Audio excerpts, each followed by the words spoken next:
Okay, psychology in the news. I saw this in the New York Times, and it kind of caught my attention. The pill makes some women miserable. This is what the article was. The pill makes some women miserable, but are they quitting en masse? This is an article by Alicia Gupta. She pointed out that there was a TikTok clip that had 1.1 million likes that quotes, "These silly little pills literally ruined me as a person." I'm guessing they figuratively ruined her as a person, but we won't go into, literally ruined her. I don't know. But anyway, yeah, she was going off on the pills, and there were thousands with the same message on TikTok that the pill causes terrible, sometimes irreversible side effects, and that women should free themselves from it. Yes. So why is this a concern? Well, people rely on their social circles when helping them with medical decision making as it relates to contraception, among other things. We talk to our friends. This is something called reference groups. So if your friend goes to see a certain doctor, you're more likely to see a certain doctor. If your friend is trying a pill and is getting a lot of help from it, you're more likely to want to go ask your doctor for that same pill. Oh, you're using Ozempic and you look great? I'm going to go ask for Ozempic to look great. It's like that kind of thing. So we see this a lot. But there's an analysis by a group called Trilliant Health, which is a healthcare industry analytics firm, and they found the opposite to be true. So we're thinking, oh my God, here's this TikTok trend. All these women are going off the pill. What's happening? It's not a trend. If they want to go off the pill, fine. That's a personal decision. But you don't want people to go off the pill because of a TikTok post. That would not be a good reason. You want them to talk to their doctor first.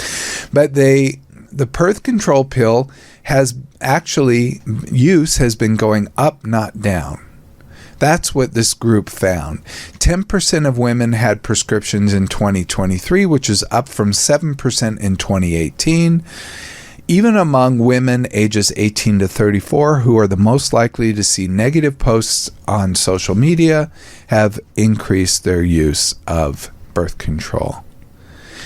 So this really interested me because here we're thinking, oh, there's this trend. If I see one more article about trend on TikTok is, it's always fill in the blank, bad thing. And maybe that isn't always true. So I'm going to clarify, the pill does have, it's a reliable form of birth control. Just give the disclaimer here. It does have some side effects, blood clots, weight gain, loss of libido, mood disruptions. I'm not telling people to go on or off. I am, though, a fan of talking to your doctor. I think that's a good thing to do. And in this article, they actually point out that is a side effect of these posts, is people are talking to their doctors more.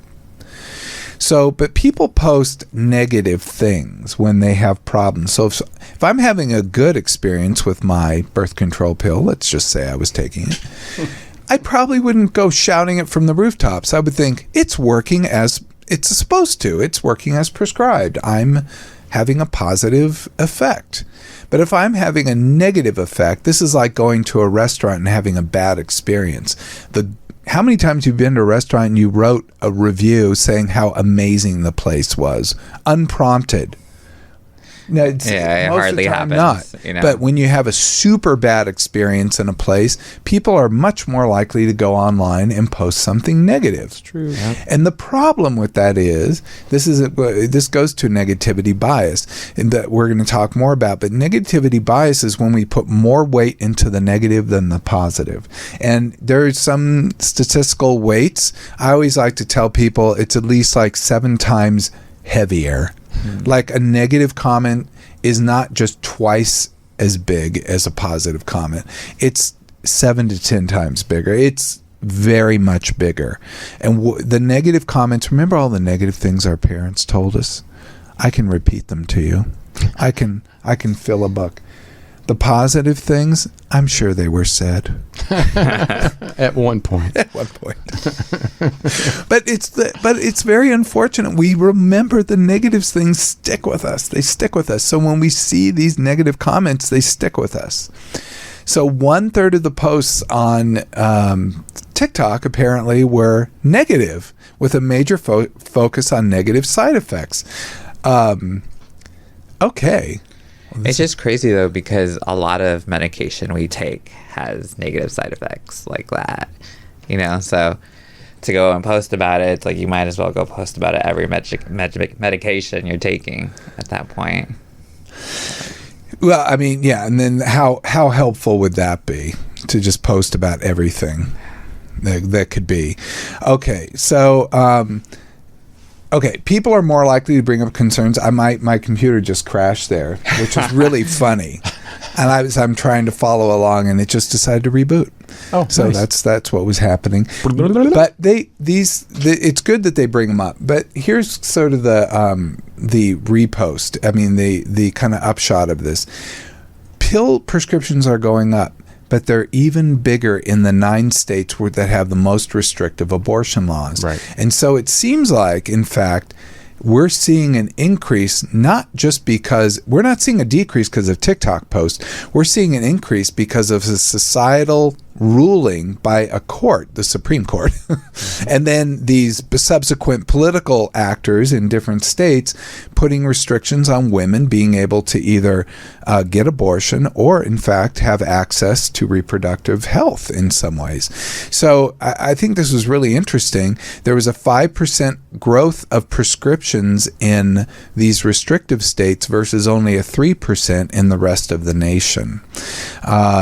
Women began stocking up on birth control pills right after the Supreme Court ruling in June of 2022. That's what that Dobbs decision we often talk about. And social media, I was talking about the negativity effect, but it also had an effect, that's that Dobbs ruling, on men. And this was also something that came out this week. And there's an article in the LA Times this week that points to changes in men. And this is based on an analysis by University of Utah researchers and published in the Journal of Urology, found that after Dobbs v. Jackson Women's Health, that's the decision that kind of undid Roe v. Wade, they found that the share of vasectomies in men 18 to 30 went up by 50%. I did see that, and I thought that was cool. I'm like, as they should. And why should the girl always be doing all the work? They already have to take the baby, and no, I'm glad that's happening. Yeah, no, and if the video, we have a graph up that shows after the Dobbs decision, you can see a dramatic increase in vasectomies per month. It's really a kind of a shocking thing. I agree with you, Brian, and I do believe it's important for people to take responsibility in reproductive health at all ends. But it really was interesting to me as a psychologist to look at behavior. And behavior is influenced by court decisions. And these court decisions were meant, I mean, if you talk to the people who are for these court decisions, they want to increase the population. They want to, basically go back to having people have lots of babies, et cetera, et cetera. And here you have people saying, "Oh, we have to take a different action." So, similar findings to the pills. Researchers found that after Dobbs' ruling, vasectomies went up everywhere, but they were consistently higher in states that categorized as hostile or illegal for abortion. Even California saw a 50% rise, and we're pretty cool with things out here, I'd say. Typical patient after Dobbs is younger than previously and increasingly childless. This is a person getting a vasectomy. And the reasons are, they actually said that they don't feel like they're going to have abortion access. So that's why men are getting these vasectomies. And the other quote that was in the article was, they don't want to bring children into the current political climate. I thought that was kind of sad. I've heard that a lot, actually, which is really sad that this world has gone that bad that people don't want to bring kids into it. But we're seeing something happen around the world, and it can't just be the Dobbs decision because it's happening around the world. And this was in the Wall Street Journal. Birth rates are falling everywhere. We've seen a drop in the U.S., but there's a worldwide phenomenon. We may want to do things in this country to support family decision-making rather than taking blunt political instruments. So what we see this drop, when you look at multinational, like the U.S. just is falling way down there compared to many other nations. So we're like, we definitely got more restrictive, or many people are having fewer children, but it's still very much a concern everywhere else in the world. So we do want to think about this. Because that'll offset things in the future, right? What do you mean? Not having enough population, or having such a decrease in population. I will tell you that people who are older should be very concerned about not having enough young people, as irritating as you young people are. Me? Us? But the young people will support the economy, though they're the ones who will be out there doing the work. They'll be out there doing the healthcare. They'll be out there doing the scientific discoveries. They're the ones building new buildings. They'll build the ramp that the wheelchair can go up. They're the ones operating the hospitals and the facilities. They'll be contributing to Social Security to keep up the Social Security system and the Medicare system. So we should want new people in the world. We should celebrate new people in the world. I do know the dangers of overpopulation, but I think there's much to be said about having new people be brought into the world. And I'm always kind of a little bit saddened that the people I'm always most impressed by, that are people I think would be amazing parents, are often making the choice not to have kids because they're concerned about the world. So what can we do to make the world a better place so everyone could feel a little bit better? And it's expensive to have kids too. And that's a big one right now too. And that, yes. Especially an unexpected child, that would be. And to go to that too, I mean, I feel like our public school system, I went through an amazing public school system. I'm completely grateful for all my public education. And I feel like, we're trying to squabble about giving teachers tiny raises, and we're trying to choke out libraries, and we're doing all this stuff. I don't understand that library one. It's just on Planet Claire. I don't know. It just doesn't make sense. But but we should, what can we do to support the next generation is certainly something I'm excited or think that would be very good to do. I remember it because Brian may not remember this, but All in the Family. I've heard of it. Okay. An amazing show. It was a great show. Yeah, but amazing. When Mike, the son-in-law to Archie... he was the liberal. Right. He was the liberal. Archie was the very conservative. But when Gloria got pregnant... That was his daughter. Yeah, that was Archie's daughter.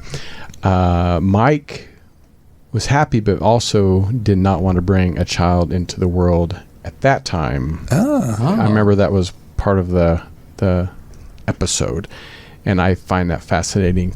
I wonder what that Mike would think about today's climate. Wow, because it's not as chaotic. I mean, it was chaotic, but not as, because that was Vietnam War and all that stuff. But I'm just curious to see what that Mike would think nowadays. And that's a very good point, Tony. That was a terrifying time. I'm sure. The Vietnam War. All the young people your age would be drafted. And yeah. And we used to watch the body bags come home on the news every day. And it was scary. So I just find it, 50 years ago that same sentiment was being said, and now it's even more and more people are thinking that in the environment where you live today. It's showing you we haven't advanced as much as we had hoped. Everything old is new again. Yeah. Yeah. Well, that's scary. Well, we're going to work on making this a better place. Yeah. First of all, everyone listen to a mental health podcast. That apparently will help. Like and subscribe. And to focus on your good things, focus on that like, subscribe, and 5-star button, I would say. If you want links to the studies, go to the YouTube page at youtube.com/Dr. Greg. Also, if you have any questions or topics you'd like us to cover, hit me up on the socials at Ask Dr. Greg.